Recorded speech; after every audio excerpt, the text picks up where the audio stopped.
झांसी जनपद में थाना प्रेमनगर क्षेत्र अंतर्गत पीड़िता का परिवार द्वारा एक सामूहिक दुष्कर्म का एक मुकदमा दर्ज कराया गया था। दर्ज करने के पश्चात जो नामजद अभियुक्त है उन दोनों को पुलिस ने पकड़ के पूछताछ शुरू की थी। आज उस सामूहिक दुष्कर्म का जो विवेचना में पूरा कहानी पलट गई है। इसमें जो पीड़िता द्वारा जब शुरुआत में बताया गया कि घर से निकलते ही एक सफ़ेद गाड़ी में दो लोग इनको बिठाकर ले गए थे, इस बात को पुष्टि करने के लिए घर के आसपास जो लगा हुआ सीसीटीवी कैमरा को देखा गया था। उसमें कहीं भी सफ़ेद गाड़ी तो नहीं दिख रही थी और लड़की अकेले देखते हुए दिखाई दे रही थी। उसको ट्रेस करते हुए हम लोग पूरा आज लगभग 50 से 60 कैमरा पूरा कंगाले गए थे। झांसी जनपद में स्मार्ट सिटी के अंतर्गत पूरा शहर में नगर निगम द्वारा कैमरा लगाया गया था। उस कैमरा में पीड़िता कैद हो गई थी।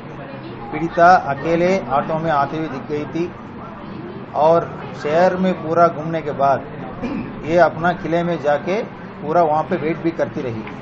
तो इस सीसीटीवी फुटेज को पीड़िता को दिखाने के बाद पीड़िता ने आज एक्सेप्ट कर लिया कि दो लोगों को जानबूझकर फंसाने के लिए ये पूरा कहानी बनाई गई थी और ये कहानी बनाने में उनका बुआ और उनका बुआ का लड़का ये दोनों शामिल थे।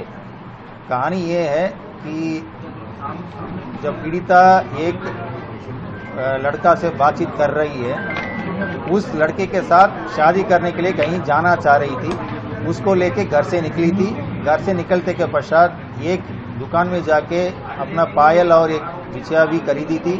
खरीदने के बाद किले में जाके उस लड़के को आने के लिए इंतजार कर रही थी। जब वो लड़का नहीं आया है, ये वापस अपना घर ना पहुंचकर बुआ का घर पहुंच गई थी।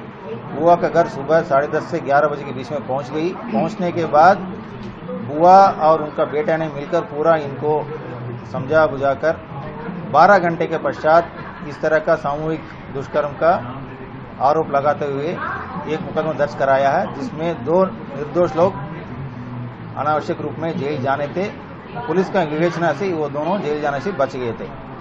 सेक्शन 22 पॉक्सो एक्ट का तहत जो फर्जी सूचना इस तरह देने वालों के खिलाफ कार्रवाई करने का प्राविधान है, उसके तहत पुलिस द्वारा कार्रवाई की जाएगी। दोनों आरोपी हैं, उनका क्या होगा? छोड़ दिए गए या गिरफ्तार कर लिए गए? जैसे अभी मैंने बताया, विवेचना के दौरान ये स्पष्ट रूप से क्लियर हो गया कि वो दोनों अभियुक्त इस घटना में शामिल नहीं थे, वो दोनों निर्दोष हैं।